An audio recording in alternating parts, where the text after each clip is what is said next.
So good day nga sa inyo mga kalpan, no? Ito nga pala yung quick review natin para dito sa Koso na RPM meter na 4-in-1. So meron itong voltage, time, water temperature, tsaka yung RPM mga kalpa. So gumawa rin tayo ng tutorial kung paano nga ito ay install at i-wiring dito sa Honda Click 125 version 3. So dito nga mga kalpa, nagkaroon tayo ng problema. So hindi siya waterproof. So nung una nababasa siya, nagmo-moist dito sa loob, napapasukan siya ng tubig. So ang ginawa ko, naglagay tayo ng silicone, yung pangbintana. Ayan, kung makita ninyo dito sa side, meron yan. So nung nakarang linggo kasi, dire-diretso yung ulan, may bagyo. So pati nga dito sa button meron tayong nilagay na sealant eh. So dapat pala pati dito sa screen nya maglalagay rin pala tayo dito dapat, pati dun sa likod, dun sa may wire nya. So yun ang pagkakamali natin. Tapos chinat ko yung seller na si Norcy.ph. Sabi niya kasi hindi to waterproof. So late niya nang sinabi nung nasira na yung RPM meter natin. So hindi ko naman alam, akala ko kasi waterproof siya. So nasa around 700 pesos din kasi ito pagka bibili ninyo sa Shopee. So sayang din naman, 'di ba? So mabait yung seller mga kalpa. Pinadalhan ulit tayo ng pamalit. Ayan, so ito na yun. So yung display panel na lang yung binigay niya, kasi meron pang kasama tong mga wire tsaka yung ilalagay ninyo sa hose ng coolant ninyo para dun sa radiator. So ito na lang yung pinadala niya. So mabait yung seller. So ito mga kalpa, i-wiring na lang ulit ito. Tapos meron tayong ibibigay na tips para dito mga kalpa. So pwede ninyong lagyan ng silicone yung bawat gilid, pati yung screen. Ayan, pati dito. Ayan, napapasukan kasi ng tubig ito eh. So ito siya mga kalpa. Ayan, no? So sira na siya. Dati may backlight ito na kulay puti eh. So ngayon wala na siyang backlight, na sira na. Ayan. Kahit anong gawin mo, dyan na lang talaga siya. Ayan. So ito yung time, tapos yung volts, and then yung RPM, ayan, 0 siya. Tapos yung temperature, ayan. Accurate naman yung RPM nito tsaka yung sa may water temp eh. Kaso ang problema, hindi siya waterproof. So bali dito bibigyan ko kayo ng tips, no? So sa may button nya, lagyan ninyo bawat kanto dito. Ayan. May button kasi siya eh, kaya pwede siyang pasukan ng tubig.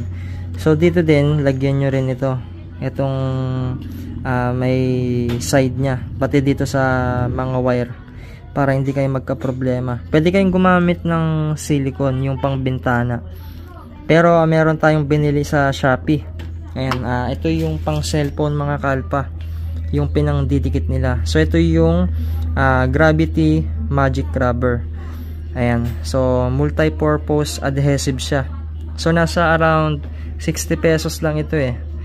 So B7000 yung tawag dito. Ayan, Imola yung brand. So mga nasa 50 ml din siya mga kalpa. Ayan. So dito tanggalin na natin yung screen protector nya para malagyan natin yung bawat gilid. Tapos para mapawiring na natin. Pero ngayon hindi ko muna siya ipapawiring pagka nagkaroon na lang ako ng time.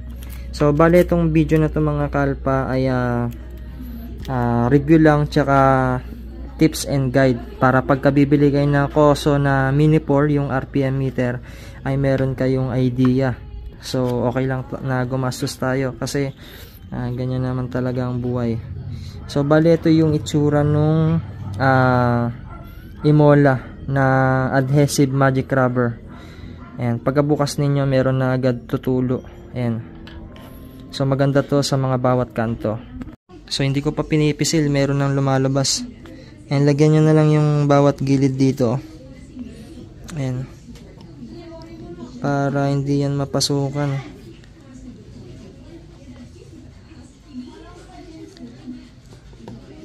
And medyo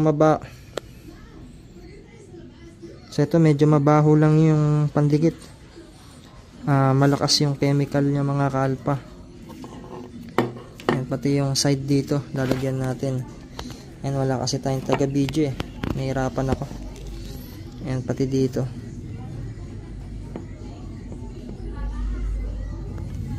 So importante kasi itong meron kang RPM meter tsaka yung ang tawag dito, yung water temp. Malaking bagay kasi yun sa mga nakakargang makina. So hindi ko pa pinipisil, meron nang lumalabas. And lagyan nyo na lang yung bawat gilid dito. Ayan. Para hindi yan mapasukan.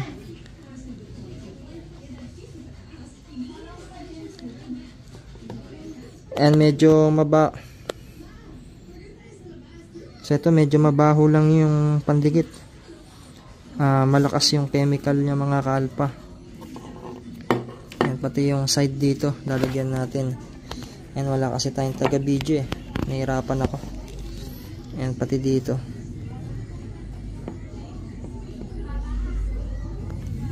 So importante kasi itong meron kang RPM meter tsaka yung ang tawag dito, yung water temp. Malaking bagay kasi yun sa mga nakakargang makina.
And I'll go